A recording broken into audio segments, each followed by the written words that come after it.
தேனி மாவட்ட கருமாத்தூர் கிராமத்துல அங்க இருக்கிற மக்கள் எல்லாமே தினமும் விவசாயம் பண்ணிக்கிட்டு, கூலி வேலை செஞ்சுக்கிட்டு, அங்க இருக்கிற மக்கள் எல்லாமே ஒரு சராசரியான ஒரு வாழ்க்கைய வாழ்றாங்க. ஆனா, அந்த ஒட்டுமொத்த மக்களுமே ஒரே ஒரு கிழவிய பார்த்து பயங்கரமா பயப்படுவாங்க. காலையில ஆனா போதும், "பவுனு தாயே வசூலுக்கு வந்துட்டு இருக்கா" அப்படின்னு ஒரு குட்டி பையன் கத்த, ஒட்டுமொத்த ஊருமே அந்த கிழவிய பார்த்து பயப்படும். தினமுமே காலையில பவுனு தாய் எந்திரிச்சு, குளிச்சுட்டு, ஒரு சட்டி சோற தின்னுட்டு, தன்னோட கூந்தல அள்ளி முடிச்சுட்டு, கொடைய எடுத்துட்டு வசூலுக்கு போனா, தெருல ஒரு பையன் நடமாட முடியாது. ஏன்னா, அத்தன பேர்கிட்டயும் பவுனு தாய் வட்டிக்கு பணம் குடுக்க, வட்டி காசு குடுக்க முடியாம, அந்த தாய் கிட்ட கண்ட பேச்சு வாங்க முடியாம அவன் தெரிச்சு விடுவான். இப்படி தினமுமே அலப்பறைய கூட்டிக்கிட்டு அந்த ஊர்க்காரங்கிட்ட சண்டையும் போட்டுக்கிட்டு, இந்த கிழவி எப்படா மண்டைய போடும் அப்படின்னு அவன் வேண்டாத வரமே கிடையாது. ஏன்னா அந்த அளவுக்கு வட்டி காசு கேட்டு அந்த ஊர் மக்களை டார்ச்சர் பண்ண அவனும் என்ன பண்ணுவானுங்க. பவுனு தாயும் கொடுத்த காசுக்கு தான் பணம் கேக்குது. இருந்தாலும் அந்த மக்களுக்கு இது ஒரு தொல்லையா தான் இருக்கு. பவுனு தாயோட குடும்பம்னு சொல்லி பாத்தீங்கன்னா மொத்தம் அவங்களுக்கு 4 பேர், 3 பசங்க ஒரே ஒரு பொண்ணு. பசங்களும் அவங்க அப்பங்கார மண்டைய போட்ட உடனே அவங்க அம்மாவான பவுனு தாயை கிட்ட போய் சொத்தை பிரிச்சு கொடுன்னு கேட்கும்போது, இது நான் சம்பாரிச்ச சொத்து, உன் அப்பா ஒன்னும் சம்பாதிக்கலடா, நான் எப்ப சாவணும் அது வரைக்கும் இந்த சொத்தை பிரிக்கவே கூடாது அப்படின்னு பசங்களையும் பேசாத வார்த்தைலாம் பேசி என் வீட்டு வாசலே மிதிக்காதீங்கடா அப்படின்னு திட்டி விட்டுறாங்க. இன்னொரு பக்கம் மருமகன் வேற, ஏற்கனவே உங்க பொண்ணுக்கு 23 பவுன் போறேன்னு சொன்னீங்க, 20 பவுன் தான் போடுறீங்க, இன்னும் 3 பவுன் எப்ப போடுவீங்கன்னு கேட்கும்போது, உனக்கு என் பொண்ணை கட்டி வச்சதே பெரிய விஷயம், உனக்கு 3 பவுன் போட்டாதான் என் பொண்ணு உன் கூட வாழ்வான்னா, அப்படி ஒரு வாழ்க்கையே தேவையில்ல, அவ என் கூட இருக்கட்டும் அப்படின்னு பவுனு தாயும் அவங்களோட பொண்ணை புருஷன் கூட அனுப்பாம தான் கூடயே வச்சுக்கிட்டாங்க. இப்படி 3 பசங்களும் சண்டை போட்டு பிரிஞ்சு பேசாம இருக்க, தான் ஒரு பொண்ணு தன்னோட மருமக வீட்டுக்கு போகாம தான் வீட்டுல இருக்க, ஊரு முழுக்க வட்டிக்கு பணம் கொடுத்து அளப்பரிய கூட்ட இப்படி பவுனு தாயை சுத்தி ஒரே பிரச்சனையா தான் இருக்கு. இப்படி தினமுமே ரிப்பீட் முறைகள் நடக்கும்போது வழக்கம் போல பவுனு தாய் 7 மணிக்கு ரெடி ஆகி வசூலுக்கு போவா. ஆனா அன்னைக்குன்னு பார்த்து 8 மணி ஆகியும் வசூலுக்கு வரல. அவங்க பொண்ணுக்கு ஒரே அதிர்ச்சியா இருக்கு. என்னடா நம்ம ஆத்தா இன்னும் வரலையா அப்படின்னு சொல்லி தான் புள்ள கிட்ட போய் ஆத்தாங்க என்ன படுதுன்னு சொல்லி பார்க்கும்போது பார்த்தா பவுனு தாய் படுத்த படுக்கை ஆயிட்டா. உடனே ஊரு முழுக்க இந்த விஷயம் காட்டு தீ மாரி பரவுது. அவன் வட்டிக்கு பணம் வாங்கிட்டு அதை திருப்பி கொடுக்க முடியாம எவ்வளவு கஷ்டப்பட்டிருப்பான். ஆகா அந்த கிளவி சாகுடா அப்படின்னு எல்லாரும் சாமியை வேண்ட ஆரம்பிக்கிறாங்க. ஒரு ஊரே சேர்ந்து ஒரு கிளவியை சாகடிக்கணும் அப்படின்னு ஊரு முழுக்க வேண்டானுங்க. ஆனா பவுனு தாயும் லேசிப்பட்ட ஆக கிடையாது. உங்ககிட்ட பணத்தை வாங்காம நான் சாக மாட்டேன்டா அப்படின்னு பக்கவாதத்துல அப்படியே படுத்துட்டாங்க. பேச்சு மூச்சு இல்லாம அரை உசுரோட இருக்கிற இந்த பவுனு தாயே இந்த கிழவி எப்படா மண்டையை போடும் அப்படின்னு சொல்லி ஊரு முழுக்க காத்துட்டு இருக்கானுங்க. இதெல்லாம் ஒரு பக்கம் இருக்க, இவங்களோட 3 பசங்களுக்கும் விஷயம் தெரிய வருது, தன்னோட அம்மா சீரியஸா இருக்காங்க, கடைசி நாட்களை எண்ணிட்டு இருக்காங்க அப்படின்னு. சரி 3 பேருமே பெத்த கடனுக்காக போய் பார்ப்போம் அப்படின்னு குடும்பமா வந்து இறங்குறாங்க. அப்படி இறங்கியுமே ஒருத்தருக்கு ஒருத்தர் யாருமே பேசுகிறது கிடையாது. ஏன்னா ஏற்கனவே அவங்க அப்பா மண்டையை போட்ட டைம்ல சொத்து பிரச்சனை நடந்ததால யாருமே ஒருத்தருக்கு ஒருத்தர் பேச்சுவார்த்தையும் சரியா கிடையாது. இப்படி ஊர் முழுக்க இந்த கிழவி சாகுமா சாகாதா, தான் பெத்த பசங்களுக்கு இந்த கிழவி செத்தா சொத்து வரமா வராதா, இந்த வீட்டோட மருமகனும் எனக்கு 3 பவுன் பேலன்ஸ் இருக்கியா, அந்த கிழவி போடுவாளா மாட்டாளா அப்படின்னு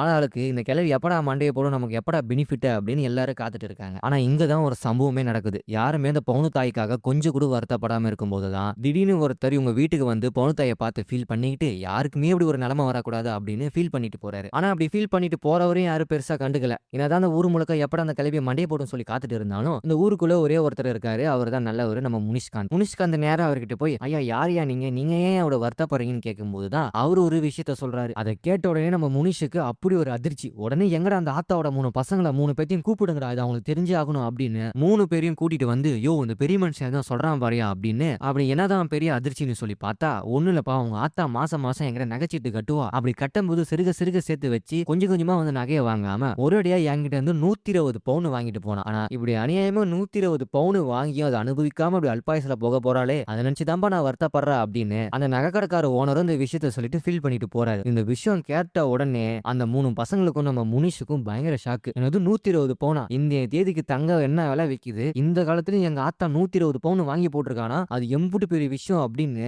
எல்லாருமே ஆத்தாவை கும்பிட ஆரம்பிக்கிறானுங்க. ஆனா இங்க தான் ஒரு ட்விஸ்ட். அந்த 120 பவுன் எங்க இருக்குன்னு சொல்லி யாருக்குமே தெரியாது. அந்த ஒரு விஷயம் தெரிஞ்ச ஒரே ஆள் யாருன்னா நம்ம பவுனு தாய் தான். இப்ப பவுனு தாயும் வலிப்புல சீரியஸா கிடக்குறா, அவளுக்கும் தெரியாது. இப்ப யாருக்கு தான் அந்த 120 பவுன் இருக்கிற இடம் தெரியும் சொல்லி யாருக்கும் தெரியல. அப்பதான் முனிஷ் ஒரு ஐடியா சொல்றாரு. யோ என்னையோ மிஞ்சி மிஞ்சி போனா அந்த கிழவி எங்கேயா வச்சிருப்பா, இந்த வீட்டுக்குள்ளதான் எங்கனாவது அந்த நகை இருக்கும், நம்ம போய் தேடி பார்ப்போம் அப்படின்னு வீட்டு முழுக்க அலசி பாக்குறாங்க. எங்கனாவது நகை இருக்குமா, நம்ம அதிர்ஷ்டம் அடிக்காதா அப்படின்னு. ஆனா வீட்டு முழுக்க தேடியும் அந்த 120 பவுன் இவங்களுக்கு ஆப்பல்ல. என்னடா பண்றது அப்படின்னு சொல்லி ஒரே குழப்பமா இருக்காங்க. ஆனா இப்படி தன்னோட ஆத்தா சாகணும்னு நினைச்சிட்டு இருந்த தன்னோட பசங்க சாகட்டும், ஆனா அந்த 120 பவுன் எங்க இருக்குன்னு சொல்லிட்டு சாகட்டும் அப்படின்ற நிலைமைக்கு வந்துட்டானுங்க. அப்பதான் முனிஷ்காந்த் ஒரு ஐடியா கொடுக்குறாரு. உங்களுக்கு நான் ஹெல்ப் பண்றேன், அந்த நகை எங்க இருக்குன்னு நான் உங்களுக்கு கண்டுபிடிச்சு கொடுக்குறேன், ஆனா அந்த நகையில இருந்து ஒரு 10 பவுன் எனக்கு கொடுங்க, ஏன்னா எனக்கும் இன்னும் கல்யாணம் ஆகல, அந்த பவுனை வச்சு நானும் கல்யாணம் பண்ணிப்போமோ அப்படின்னு சொல்லி டீல் பேசி இப்போ அந்த 3 பசங்க இந்த முனிஷ்காந்த் அப்படின்னு இவங்க 4 பேரும் ஒரு டீம் ஆயிடுறாங்க. இதெல்லாம் ஒரு பக்கம் இருக்க, அந்த வீட்டோட மருமகன் எப்படா அந்த ஆட்டா மண்டையை போட நமக்கு 3 பவுன் கிடைக்கும் அப்படின்னு வீட்டோட மருமகனும் ஆத்தாவோட சாவுக்காக ஈகரா வெயிட் பண்றாரு. ஆனா இந்த விஷயம் எக்கா இருந்த கொண்டு மருமகனுக்கு தெரிஞ்சிடக்கூடாது. ஏன்னா அவன் 3 பவுனுக்கே 3 நாள் சாப்பிடாம இருப்பான். 120 பவுன் தெரிஞ்சா கண்டிப்பா அவன் தான் எடுத்துக்க பார்ப்பான். அது மட்டும் இல்லாம நம்ம வழக்கம் படி சொத்து எல்லாமே பசங்களுக்கும் அம்மாவோட நகை பொண்ணுங்களுக்கும் போகணும். சோ அதனால இந்த 120 பவுன் இருக்கிற இடம் தெரிஞ்சா கண்டிப்பா அவன் எடுத்துப்பான் அப்படின்னு வீட்டோட மருமகனுக்கு தெரியாமயே இவங்க எல்லா பிளானும் பண்ண ஆரம்பிக்கிறாங்க. ஆத்தாவோட 3 பசங்க சேர்ந்து வெத்தலையில மை போட்டு பாக்குறாங்க. டாக்டர் கூட்டிட்டு வந்து பாக்குறாங்க. ஆனா எதுவுமே வேலைக்கு ஆகல. ஆனா ஆத்தா படுத்த படுக்கையா இருக்கும்போது கூட தன்னோட 3 விரல நீட்டி ஏதோ ஒரு சிக்னல் குடுக்குறாங்க. அந்த பசங்களுக்கு ஒருவேளை நகை எங்க இருக்குன்ற சிக்னல் குடுக்குறாளோ அப்படின்னு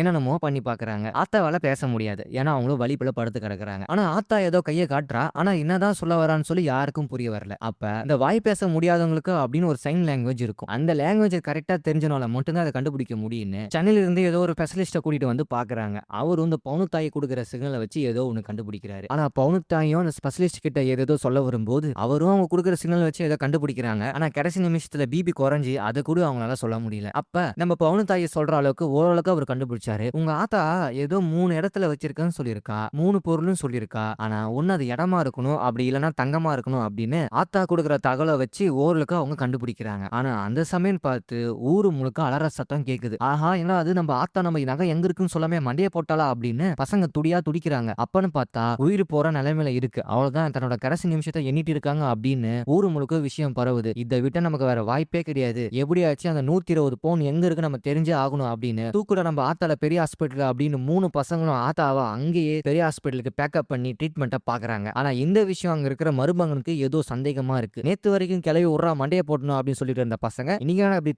தாங்குறாங்க அப்படின்னு அவரும் குழப்பத்திலே தான் சுத்திட்டு இருக்காரு. பிரைவேட் ஹாஸ்பிட்டல் அட்மிட் பண்ண உடனே எப்படியாச்சும் எங்க ஆத்தால பேச வச்சிருங்க, உங்களுக்கு புண்ணியமா போகும் அப்படின்னு டாக்டர் கை கால விழ அப்பதான் எங்களுக்கு 120 பவுன் கிடைக்கும் அப்படின்னு அவங்களுக்குள்ளே ஒரு பிளானிங் ஒன்று போடுறாங்க. ஆனா பிரைவேட் ஹாஸ்பிட்டல் பாக்குற அளவுக்கு இவனுங்கிட்ட பணமும் கிடையாது. ஏன்னா ஆத்தா சொத்தை பிரிச்சு கொடுக்கல. அப்ப யார்கிட்ட போவானுங்க? தன்னோட பொண்டாட்டி கிட்ட இருக்கிற காது கையில இருக்கிற நகையை அடமான வச்சு எப்படியாச்சும் எங்க ஆத்தா உசுர காப்பாத்தணும் அப்படின்னு கஷ்டப்படுறானுங்க. ஆனா இந்த பசங்களோட பொண்டாட்டி லேசுப்பட்டவங்க கிடையாது. ஆரம்பத்துல தயங்கினாங்க. ஆனா இந்த 5 பவுன் 3 பவுன் விட்டாதான் 120 பவுன் வரும் அப்படின்னா நாங்க கூட தயாரா இருக்கோம் அப்படின்னு பவுனு தாயி ஆரோக்கியமா இருக்கும்போது தவிச்ச வாய்க்கு தண்ணி கொடுக்க ஒரு நாதி இல்ல, வந்து எட்டி பார்க்க ஒருத்தனும் இல்ல. ஆனா அப்படி 120 பவுன் வரும்னு தெரிஞ்ச உடனே மருமகனும் மகனுங்களும் சேர்ந்து நான் கொடுக்குற நீ கொடுக்குற அப்படின்னு போட்டி போட்டு ஆத்தாக்கு பயங்கரமா செலவு பண்றாங்க. நாட்கள் ஆக ஆக லட்சக்கணக்கில் பணம் செலவாகுது. ஆனா ஆத்தா உடம்புல ஒரு இம்ப்ரூவ்மெண்ட் கூட கிடையாது. இந்த சமயம் பார்த்து பசங்களும் பயங்கரமா டென்ஷன் ஆகுறானுங்க. கடைசியா டாக்டர் ஸ்கேன் ரிப்போர்ட் எல்லாம் பார்த்துட்டு ஒரு முடிவை சொல்றாரு. உங்க அம்மாவுக்கு மூளைக்கும் கழுத்துக்கு போற நரம்புல ஒரு சின்னதா ஒரு அடைப்பு இருக்கு. அந்த அடைப்பை சரி பண்ணா மட்டும்தான் உங்க அம்மாவை காப்பாற்ற முடியும் அப்படின்னு சொல்லி டாக்டர் சொல்லிட்டாரு. அதோட இல்லாம அந்த அடைப்புக்கு சரி பண்ண ஆபரேஷனுக்கான பணம் 4 லட்சம் ஆகணும் அப்படின்னு சொல்லிடுறாரு. இவனுங்க செலவு பண்ண பணமே லட்சக்கணக்கில் இருக்கு. அதே எடுத்த பாடு கிடையாது. இதுல வேற மேற்கொண்டு வேற 4 லட்சமா அப்படின்னு சொல்லி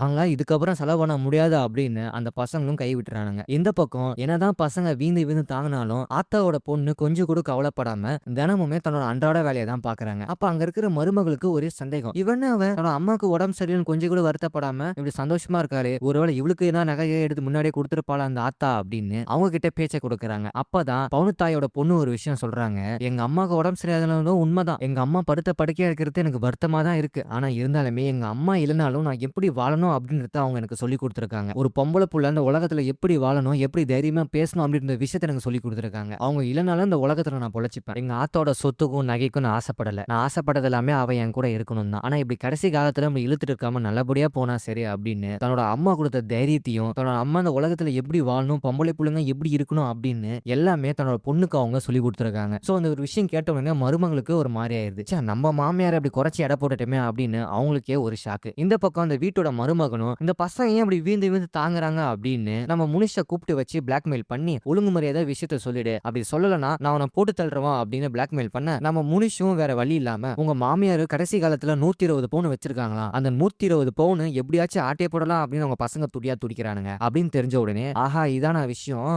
எப்படியும் அந்த நகை எனக்கு தான் வர வேண்டிய நகை அப்படின்னு உடனே இந்த விஷயம் யாருக்கும் தெரியாம நான் சொல்ற மாதிரி செய்ய அப்படின்னு வீட்டோட மருமகனும் ஒரு ஐடியா கொடுக்குறாரு. இந்த பக்கம் 4 லட்சம் கட்டி ஆகணும் ஆபரேஷனுக்கு. இந்த பசங்க கிட்ட பணமும் இல்ல, எல்லா பணத்தையும் செலவு பண்ணிட்டானுங்க. பொண்டாட்டி நகையும் அடமானத்துல இருக்குது, இதுக்கப்புறம் வைக்கிறதுக்கு நகையும் இல்ல. இதான்டா சான்ஸ் அப்படின்னு முனிஷும் தன்னோட வீட்டோட மாப்பிள்ளை கிட்ட கேட்கறாரு 4 லட்சம் பணம் வேணும் அப்படின்னு. சரி எப்படியாச்சும் தன்னோட மாமியாரை பொழைக்க வச்சு ஆகணும், மாமியாரை பொழைச்சு வந்தாதான் நமக்கு 120 பவுன் கிடைக்கும் அப்படின்னு அவரே 4 லட்சம் ஏற்பாடு பண்ணி கொடுக்குறாரு. ஆனா இந்த பக்கம் அந்த 3 பசங்களும் 4 லட்சத்துக்கு இப்ப என்னடா பண்றது அப்படின்னு சொல்லி ஒரே டென்ஷனா இருக்காங்க. வேற வழியே கிடையாது, எங்க ஆத்துல நாங்க டிஸ்சார்ஜ் பண்ணிக்கிறோம், எங்க வீட்டுக்கு நாங்க வீட்டுக்கு கொண்டு போயிடுறோம் அப்படின்னு கடைசியா டாக்டர் கிட்ட சொல்லிடுறாங்க. ஆனா அப்ப அந்த வீட்டோட கடைசி பையன் ரோட்ல உட்காந்துட்டு யோசிச்சுட்டு இருக்கும் போது திடீர்னு ஒரு ஆம்புலன்ஸ்ல ஒரு வயசான ஒருத்தவங்களை வச்சுக்கிட்டு ஒரு குடும்பம் ஏதோ ஒண்ணு சண்டை போட்டுட்டு இருக்காங்க. அந்த வீட்டோட கடைசி பையனும் நடு ரோட்ல ஆம்புலன்ஸை நிறுத்திட்டு யாரா பிரச்சனை பண்றதுன்னு போய் பார்க்கும்போதுதான் அந்த ஆம்புலன்ஸ்குள்ள ஒரு வயசான ஒரு அம்மா இருக்காங்க. அந்த குடும்பம் எப்படியாச்சும் எங்க அம்மாவை காப்பாத்துங்க அப்படின்னு சொல்லி ட்ரை பண்றாங்க போல அப்படின்னு இந்த ஆம்புலன்ஸ் டிரைவர் தான் வேணும்னே பிரச்சனை பண்றான் அப்படின்னு அந்த டிரைவர் கிட்ட போய் சண்டை போறாரு. அந்த டிரைவரும் யாராம முன்ன பண்ண தெரியாதெல்லாம் வந்து சண்டை போடுறான். சார் வேற வழியே இல்ல, நம்ம இத பண்ணிடுவோம் அப்படின்னு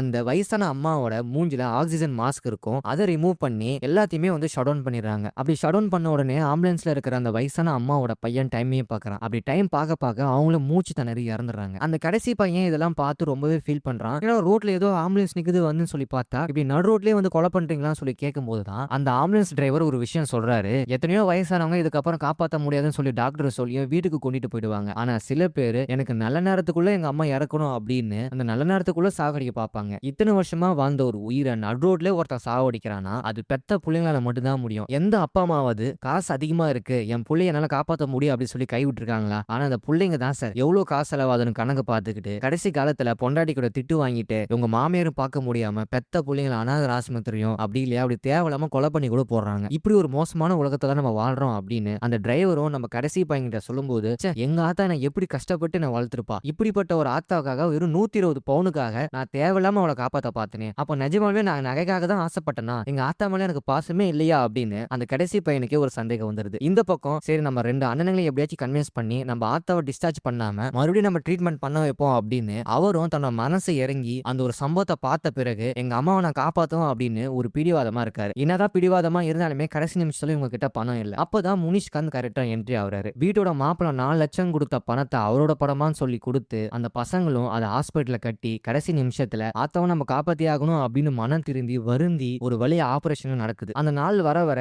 யாரெல்லாம் வந்து ஆத்தாவை இறக்கணும் அப்படின்னு சொல்லி காத்துட்டு இருந்தாங்களோ ஒரு வழியா அவங்களும் ஆத்தா பொழைச்சி வந்தா போதும் அப்படின்னு சொல்லி எல்லாரும் வேண்ட ஆரம்பிக்கிறாங்க. ஒரு ஊர் மொத்தமும் ஒரு குடும்பம் மொத்தமும் ஒரு கிளவி சத்தா போதும் அப்படின்னு சொல்லி நினைக்கிறாங்க. ஆனா அந்த பவுனுத்தாய் வயசுல இருக்கிற மத்த பாட்டிகள் எல்லாமே அந்த பவுனுத்தாய்க்காக வேண்டிக்கிறாங்க. ஆரம்ப காலத்துல எவ்வளவு கஷ்டம் வந்தாலும் தன்னோட அப்பா அம்மா பசங்களை கைவிட மாட்டாங்க. ஆனா இப்படி கடைசி காலத்துல கஷ்டம் வருது அப்படின்னு சொல்லி பிள்ளைங்க எல்லாருமே அப்பா அம்மாவை கைவிட்டுறோம். சோ இப்படி ஒரு நிலைமையில தான் அந்த சொசைட்டியும் அந்த உலகமே இருக்கு. கடைசியா 4 லட்சம் கொடுத்த பணத்தையும் கட்டி ஆபரேஷனும் நல்ல முறையா முடிஞ்சிருது. என்னதான் ஆபரேஷன் நல்லபடியா முடிஞ்சாலும் பவுனுத்தாய் நல்லா குத்துக்கால மாரி ஏஞ்சி உட்காந்துட்டு இருக்கா. சரி என்னதான் நம்ம பணத்துக்காக ஆசைப்பட்டாலும் கடைசி நிமிஷம் நம்ம அம்மாவை காப்பாத்திட்டோம், இருந்தாலும் நம்ம அம்மாவோட சொத்து நமக்கு தானே, நம்ம போய் அந்த 120 பவுன் எங்க இருக்குன்னு சொல்லி கேட்போம் அப்படின்னு 3 பசங்களும் பவுனுத்தாயை ஆபரேஷன் முடிச்சு வந்த உடனே 3 நாள் கழிச்சு அவங்க அம்மா கிட்ட போய் கேக்குறாங்க.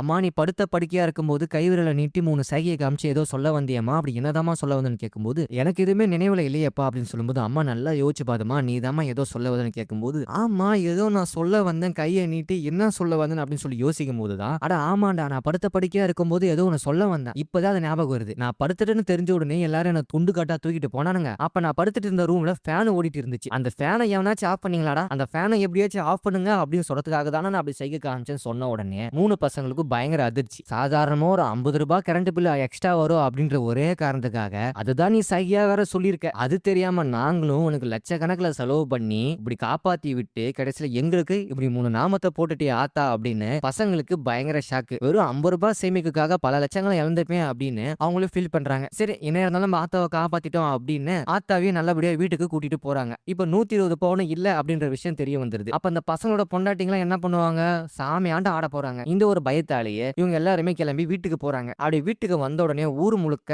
ஆத்தா மறுபடியும் உயிரோட வந்துட்டா அப்படின்ற செய்தி கேட்ட உடனே எல்லாருக்கும் பயங்கர ஷாக்கு. ஆஹா இவனோட மறுபடியும் உயிரோட வந்துட்டா, அப்ப கண்டிப்பா நம்ம கிட்ட வட்டி காசு வாங்காம சாகவே மாட்டா அப்படின்னு எல்லாரும் பீதியில இருக்கிறாங்க. சரி என்னதான் பவுன் தாய் 120 பவுன் இல்லன்னு சொன்னாலுமே அப்ப அந்த நகைக்கடைக்காரன் என்கிட்ட சொன்னானே உங்க அம்மா 120 பவுன் வாங்கியிருக்கு அப்படின்னு, அப்ப அது பொய்யா அப்படின்னு சொல்லி பார்த்தா இங்கதான் அந்த படத்தோட மிகப்பெரிய ஒரு ட்விஸ்டே. அந்த நகைக்கடைக்காரன் வேற ஒரு சாவுல போய் ஏதோ ஒரு பிரச்சனை பண்ணியிருக்கான். ஏழா பிரச்சனைன்னு சொல்லி விசாரிக்க போகும்போது தான் அவன் ஒரு பைத்தியமா இந்த மாரி எல்லா சாவு வீட்டுக்கும் போய் சத்தவர் எனக்கு தெரிஞ்சவருப்பா, என் கடையில 120 பவுன் வாங்கியிருந்தாருப்பா, நல்ல மனுஷன்பா, அப்படி அநியாயமா போயிட்டாருப்பா அப்படின்னு எல்லா சாவு வீட்டுக்கும் போய் இதே சொல்றதுதான் என்னோட வேலையா. அப்படி பவுனுத்தாயும் இறந்துட்டாங்க அப்படின்னு தெரிஞ்சுதான் அந்த நக்கடைக்கார வாண்டடா உள்ள வந்து ஃபீல் பண்ணிட்டு இருக்கும்போதுதான் நம்ம நல்ல ஒரு முனிஷ்காந்த் உள்ள வந்து ஐயா நீங்க யாரையா என்னையா உங்களுக்கு வேணும்னு கேட்கும்போது ஒண்ணுலப்பா இந்த ஆத்தா என்கிட்ட 120 பவுன் வாங்கிருச்சு அப்படின்னு சொல்ல 3 பசங்களும் இதை கேட்க இதாண்டா சாக்கா அப்படின்னு சொல்லி எல்லா பிரச்சனையும் பண்ணி கடைசியில ஆத்தாவை காப்பாத்திட்டானுங்க. ஆனா அவன் பைத்தியன்ற விஷயம் தெரிஞ்ச உடனே இன்னொரு எல்லாருக்கும் ஷாக்க தலைக்கு ஏறுது. ஒரு பைத்தியம் பேச்சை கேட்டுக்கிட்டு இப்படி தேவையில்லாம நிறைய செலவு பண்ணி இப்படி மறுபடியும் நான் ரோட்ல நிக்கிறமே அப்படின்னு 3 பசங்களுக்கும் ஒரே அதிர்ச்சி தான். சரி கடைசியா எவ்வளவு பணம் செலவானாலும் என்ன நம்ம பவுன் தாயி கடைசியா சரியாகி வந்துட்டாங்க. இதுக்கப்புறம் என்ன பிரச்சனை அப்படின்னு சொல்லி பார்க்கும்போதுதான் பசங்களுக்கு நகை கிடைக்கல. அவங்க வீட்டுக்கு வந்த உடனே பொம்பளை பசங்களை மட்டும் என்ன பார்க்க மேல வாங்க அப்படின்னு சொல்லி மேல கூப்பிடுறாங்க. மேல கூப்பிட்ட உடனே உங்களுக்கு எல்லாருக்கும் நான் ஒரு விஷயம் சொல்றேன் அப்படின்னு தன்னோட கட்டில் கீழ இருந்து ஒரு சாவி எடுத்து ஒரு பொட்டியை ஒண்ணு திறக்கிறாங்க. அந்த பொட்டி முழுக்க ஒரே நகைங்க. அப்ப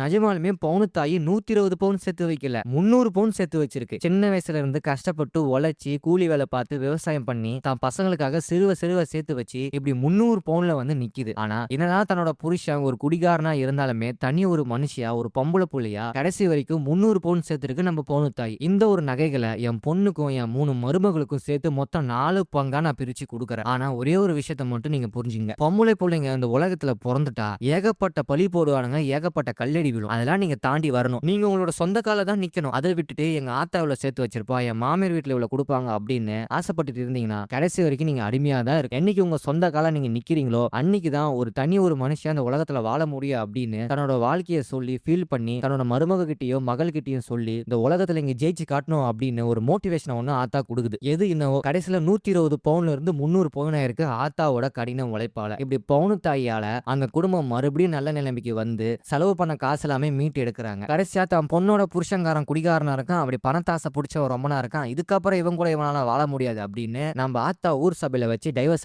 கொடுத்துருது. அது மட்டும் இல்லாம இந்த ஊருக்குள்ள ஒரு நல்ல ஒருத்தர் இருப்பார்ல முனிஷ்காந்த், அவரை கூட்டிட்டு வந்து அவருக்கு கல்யாணமும் ஆகியிருக்காரு. ஏன் பொண்ணு நீ கட்டிக்கோ அப்படின்னு அவருக்கு தன்னோட பொண்ணை கட்டி கொடுக்கறாரு. ஒரு வழியா அவங்க 2 பேருக்கும் நல்ல முறையா கல்யாணம் ஆகி கடைசியா தன்னோட பசங்களோடையும் பேர பசங்களோடையும் மருமகளோடையும் ஒரு நிம்மதியான கடைசி காலத்துல ஒரு சந்தோஷமான ஒரு வாழ்க்கையா வாழ்றாங்க. இத்தனை பிறகும் நம்ம பவுனு தாயோட கடின உழைப்பால மட்டும்தான் அந்த குடும்பம் தலை நிமிர்ந்து நின்று. அது மட்டும் இல்லாம அந்த ஊருக்குள்ள ஒரு பொம்பளை பேர்ல ஒரு வீடு இருக்குன்னு சொல்லி பாத்தீங்கன்னா அது பவுனு தாய் வீடு தான். சோ அந்த அளவுக்கு அவங்க கடினமா உழைச்சிருக்காங்க. கடைசியா அந்த படத்துல இருந்து நம்ம பவுனு தாய் மூலியமா என்ன சொல்ல வராங்கன்னா, பொம்பளை புள்ளையா பிறந்துட்டா அவங்க கொடுப்பாங்க, இவங்க கொடுப்பாங்க, அவங்க தாங்குவோம் அப்படின்னு சொல்லி நினைக்காம நம்ம சொந்த கால நிக்கணும். நம்ம என்னைக்கு சொந்த கால நிக்கிறோமோ அப்பதான் அந்த உலகத்துல நாங்களும் ஒரு மனுஷிதான் அப்படின்னு சொல்லி எல்லாருமே தலை நிமிர்ந்து நிப்பாங்க. நம்மளாலையும் கௌரவமா சுயமரியாதையோட வாழ முடியும். சோ பெண்களாகிய எல்லாருமே கடினமா உழைச்சி எஜுகேஷனை வளர்த்துக்கிட்டு ஒரு நல்ல ஒரு நிலைமையில நல்ல ஒரு இடத்துக்கு வாங்க அப்படின்னு இந்த படத்தோட டைரக்டர் அருமையான ஒரு சோஷியல் மெசேஜோட இந்த படத்தோட கதையை முடிக்கிறாங்க. சோ ராதிகா நடிப்புல ரிலீஸ் ஆன தாய் கிழவி படத்தோட ஸ்டோரி எக்ஸ்பிளைன் வீடியோ உங்களுக்கு பிடிச்சிருந்தா மறக்காம நம்ம சேனல் நீங்க சப்ஸ்கிரைப் பண்ணிடுங்க. இந்த வீடியோ நீங்க கடைசி வரைக்கும் பாக்குறீங்க, நான் கதை சொல்ற விதம் உங்களுக்கு பிடிச்சிருந்தா சூப்பரா அப்படின்னு மறக்காம கமெண்ட் பாக்ஸ்ல கமெண்ட் பண்ணுங்க. நன்றி.